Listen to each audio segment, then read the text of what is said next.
those Yeah. guys that particular year as they were prepping for Syracuse and the big time.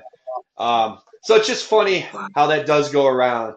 I know we'll have a chance at the end because I know you had a big connection to a lot of people did because he was always around as um, the great man Mark Stevens. We'll at the end of our Yeah. cast we'll touch on him because I very specifically will, and maybe you'll be able to kind of throw out some thoughts on him.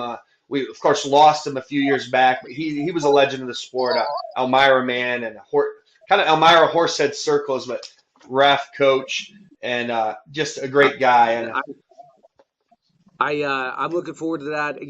Long story short, Mark was my first ever wrestling coach, and we became great friends. Beyond that, always followed my career.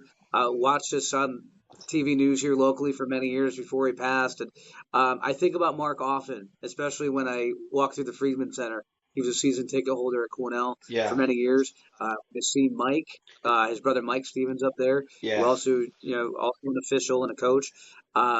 We talk about Mark being there as his presence, and yeah, I sometimes I think about it on the ride home from a match or something, and I'm like, man, I wonder what coach would think of this. How cool this would be, because I don't get there in those situations, broadcasting or just wrestling as a whole, without that man. And I got this picture I'm going to put on the wall.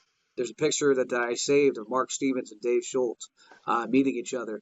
And when I get my wrestling room that I call it with pictures, and we got one kind of now, but I got to get the more pictures up. But he was a true man's man, first Elmira Southside state champion in the mid '60s, and just really something special at this. I mean, National Hall of Famer for the New York State chapter too. So what he did for the sport and what he did for people and humanity, he really cared about you. And I think I remember they did an article on his passing, and the Elmira Star Gazette did when he died in 2013. And this gives me chills. I got to share this with you right now yeah. because I don't want to forget it. No, for sure. Um, the Star Gazette did the article, and I shared this. I didn't share this for the article, but I said, Mark Stevens was the kind of guy you wanted to go to war with, you wanted to go to battle with, because he was going to have your back no matter what. And I remember what dawned on me at that time, made me think about it. So the last time I saw Mark Stevens was actually at my wife and my wedding, Okay. actually, the Bellhurst Castle in September. And I got a text message from Mark. He never texted me. Always called. That's what we did. I got a text from him later the next day saying, "Hey, thank you for inviting me to such a wonderful day. You found your life partner. That's what life's all about." And that was the end of the text. That's the Yeah, last I ever heard from him.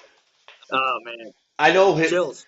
I didn't know him well, but I knew him enough to say so. In fact, with the D1 theme of D1 Nationals, at the end, I'll have a small little story of just how it links it into my world and kind of tie up the loose ends. But